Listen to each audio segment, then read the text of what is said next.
It's the end of week 5 in the garden and things are really coming on strong now. So in the vegetable patch here, the squash plants are doing really well, that we're going to train up these poles, these canes. So's a rhubarb there in the background, and the peas. And under here we've got radish seeds, which I'm hoping will come slightly earlier than the others. And down there you might just see we've got one potato plant starting to come up, because I had a leftover potato that I put a couple in there. The blackcurrant and the gooseberry bushes are looking really well. They're absolutely covered in buds, which they weren't last year, so I think the move has been really good for them. And I've just kept restocking the straw and the sawdust around the strawberry plants, which have also got flowers on.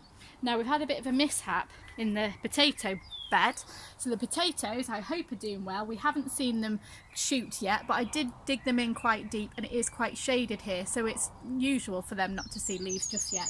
But I did put salad leaves over the top, salad seeds, but unfortunately one of my chickens has got in and taken all those seedlings out. Now luckily my dad, who's still looking after Eric with my mum for me one day a week, as well as Pete's mum too, because I'm a key worker in the NHS, he's got some salad seeds that are growing and he's got little seedlings, so he's going to give me a few to replace them, which is great.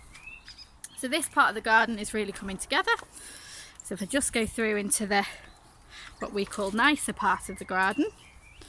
So these are the seeds that we sowed for our sunflowers, and they're looking really strong, getting some really healthy growth. We've also got our tomato plants, which we've been pricking out, which you've seen, and also pinching the additional branches off that we don't need, and the pepper plant, which is doing well.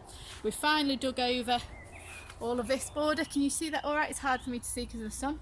But we've dug over all that and taken all of the weeds out and put in some additional plants that I've grown from seeds in there. So we've got some everlasting sweet peas. I spoke to my friend Becky. Some of them I've got in a pot with a wigwam, but some of them I've decided to grow up this old apple tree as well, to just give that a bit of interest.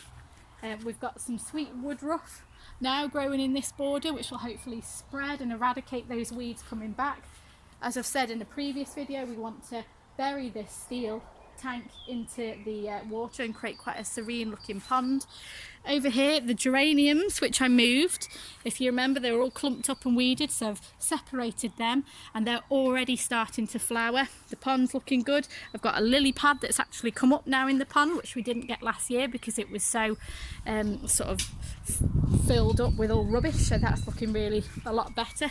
And this border here is looking loads better now all the weeds have come out. In addition to that, I've created with Pete a new pathway rather than those old paving slabs. That looks really good, and this is where we're thinking of having our rowan sapling, in this border amongst our crocosmia.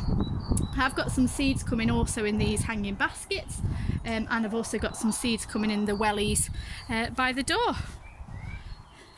So finally we're getting there.